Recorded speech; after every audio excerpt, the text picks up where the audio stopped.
ఇక అప్డేట్స్ చూద్దాం. వైఎస్ఆర్ జిల్లా ఒంటిమిట్టలో టీడీపీ నేతలు యథేచ్ఛగా ఎన్నికల కోడ్ను ఉల్లంఘించారు. హరిత రిసార్ట్స్ వేదికగా ఎల్లో పాలిటిక్స్ చేస్తున్నారు. హరిత హోటల్లో మకాం వేసిన మంత్రులు టీడీపీ కార్యకర్తలతో బహిరంగ సమావేశాలు నిర్వహిస్తున్నారు. మంత్రులు ఎన్నికల కోడ్ను ఉల్లంఘించి ప్రభుత్వ వాహనాలనే ఉపయోగిస్తున్నారు.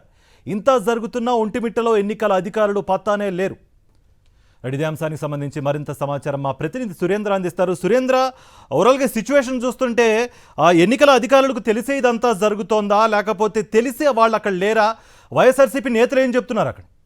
కార్తీక్, పూర్తిగా కడప జిల్లా ఒంటిమిట్టలో ఎన్నికల కోడ్ ఉల్లంఘన జరుగుతున్నట్లే భావించాలి. ఎందుకంటే దేవాలయానికి 100 మీటర్ల దగ్గరలో ఎక్కడా కూడా ఎన్నికలకు సంబంధించి రాజకీయ పార్టీలు ఎటువంటి సభలు సమావేశాలు కానీ మీటింగ్లను పెట్టకూడదు, ఎటువంటి అంటే కార్యకర్తలతో ఎటువంటి కార్యక్రమాలు చేయకూడదు. కానీ ఒంటిమిట్ట రామాలయం ఇప్పటికే ఆంధ్రప్రదేశ్లో చాలా ప్రసిద్ధి చెందింది. ఆ రామాలయానికి ఆనుకుని కొద్ది దూరంలో కేవలం 30 మీటర్ల దూరంలోనే హరిత రిసార్ట్స్, అది కూడా ప్రభుత్వ సంస్థ ఏదైతే పర్యాటక శాఖ ఉందో పర్యాటక శాఖ అండర్లో హరిత రిసార్ట్స్ నడుస్తాయి.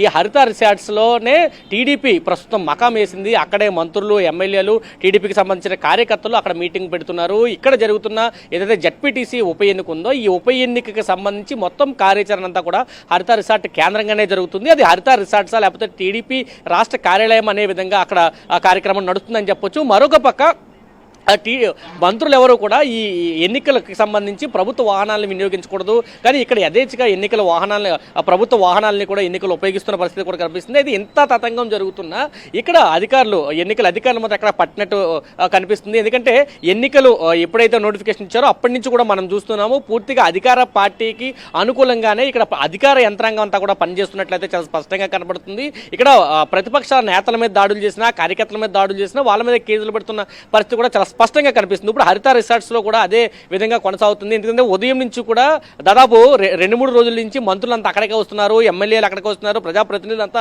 అక్కడికే వస్తున్నారు. కార్యకర్తల్ని అక్కడికే తీసుకొచ్చి మీటింగ్లు పెట్టి అక్కడి నుంచే మళ్ళీ వాళ్ళ ఎన్నికల క్యాంపెయిన్ కొనసాగిస్తున్న పరిస్థితి కూడా చాలా స్పష్టంగా కనిపిస్తుంది. దీని మీద ఇప్పటికే వైసీపీకి సంబంధించిన నేతలు కూడా చాలా ఆరోపణలు చేస్తున్నారు. అది హరిత రిసార్ట్సా లేదా టీడీపీ కార్యాలయమా చెప్పాలంటూ వాళ్ళు చెప్తున్న పరిస్థితి. దీని మీద ఎన్నికల అధికారులు ఏం చెప్తారంటూ వాళ్ళు ప్రశ్నిస్తున్న పరిస్థితి కూడా కనిపిస్తుంది. మేడా రఘునాథ్ రెడ్డి ప్రస్తుతం రాజ్యసభ ఎంపీగా ఉన్నారు. ఆయన కూడా ఇదే అంశాన్ని లేవనెత్తారు. పూర్తిగా అధికారులంతా కూడా కూటమి నేతల కనుసనల్లో ఉన్న పరిస్థితి కనిపిస్తుంది. ఎన్నికల్లో ఏదో విధంగా గెలవాలనే ఒక ఉద్దేశం అయితే టీడీపీ నేతల్లో ఉంది కాబట్టి ఈ విధంగా ప్రవర్తిస్తున్నారు. హరితకు సంబంధించి రిసార్ట్స్ లో ఇటువంటి కార్యకలాపాలు జరగడం పూర్తిగా ఎన్నికల ఉన్నగలంలోకి వస్తుంది. దీని మీద చర్యలు తీసుకోవాలంటూ కూడా ఆయన కోరుతున్న పరిస్థితి కూడా చాలా స్పష్టంగా కనిపిస్తుందనే చెప్పాలి. కార్తీక్.